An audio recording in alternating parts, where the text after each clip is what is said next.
When King Charles stepped into Windsor Castle this week, surrounded by chandeliers, Hollywood royalty, and carefully curated elegance, the message was unmistakable, even if it was never spoken aloud. This wasn't just a documentary premiere. This wasn't merely an evening dedicated to environmental harmony. This was optics with a capital O. It was the monarchy reminding the world that it can still pull a crowd, command attention, and attract A-listers without ever uttering the words Harry or Meghan. And yet, ironically, their presence hovered over the evening like an uninvited but unforgettable ghost. For years now, Prince Harry and Meghan Sussex have been accused of misunderstanding optics. We're told they're too loud, too emotional, too open, too American, too everything. Meanwhile, the palace has perfected the art of saying everything while saying absolutely nothing. And so, when King Charles hosted the premiere of Finding Harmony, a king's vision, the message wasn't just about nature. It was about contrast, about legacy versus disruption, about institution versus individuality. And perhaps, quietly, about a father reminding a son that relevance can be inherited or engineered. The irony, of course, is delicious, because if this was meant to be a lesson for Harry and Meghan, it accidentally proved their entire point. Charles needed a castle, a lifetime of inherited authority, an army of courtiers, and a red carpet lined with knights and dames to deliver his message. Harry and Meghan, on the other hand, managed to command global attention simply by existing. No tiaras required, no palace gates, just authenticity, and yes, sometimes chaos.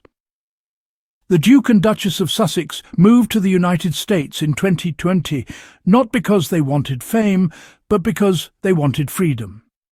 That distinction matters, no matter how often critics pretend it doesn't.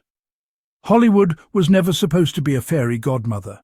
It was a workplace, and workplaces come with missteps, recalibration, and learning curves. But instead of granting them the grace routinely extended to every other public figure who changes careers, the Sussexes were placed under a microscope normally reserved for state secrets. Every project was dissected. Every delay was framed as failure. Every pivot was labelled panic. And yet somehow the same people shouting they should stop talking never actually stopped listening. Funny how that works. King Charles, to his credit, has long been a champion of environmental causes. Long before sustainability became fashionable, he was warning about climate change and harmony with nature. This is not new territory for him. Finding Harmony is not a rebrand, it's a continuation. And Hollywood respects consistency. That's why Windsor Castle glittered with names like Benedict Cumberbatch, Kate Winslet, Stanley Tucci, Dame Judi Dench, and Kenneth Branagh. These aren't just celebrities, they're cultural capital. And yes, the optics were flawless. But the timing? Oh, the timing was impeccable. Just as Harry continues to express hope for reconciliation. Just as Meghan quietly refocuses on meaningful work. Just as the Sussexes attempt to move beyond the noise, the palace reminds the world that it still controls the grand stage. Subtle? Absolutely. Accidental. Not for a second. Then came the blink, and you is it moment, the scene that royal watchers replayed in slow motion. A young Prince Harry fishing with his father, laughing, innocent, unburdened, a reminder of what once was, a reminder of closeness, and yes, a reminder of loss. It was tender, it was emotional, and it was very deliberate. Because memory, when weaponized politely, is still a weapon. The inclusion of Prince William, brief as it was, served its own purpose. Continuity, stability, the future king standing firmly within the frame of legacy. Meanwhile, Harry exists outside it by choice, but not without consequence. And that's where the critics pounced, as they always do. Suddenly, the same talking points resurfaced. Harry and Meghan are ungrateful. They want titles without duty. They criticise the institution but cling to its benefits. They want privacy while courting attention. It's the same recycled outrage, repackaged for clicks. And what those critics never acknowledge is the contradiction baked into their own obsession. If Harry and Meghan were truly irrelevant, no one would care what they did. But relevance, inconvenient as it may be, isn't something you can revoke by decree. Hollywood, contrary to popular belief, does not reward silence. It rewards narrative.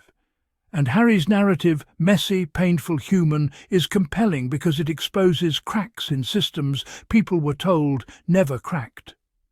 Meghan's narrative is compelling because it forces uncomfortable conversations about race, gender and power in spaces that prefer polite avoidance.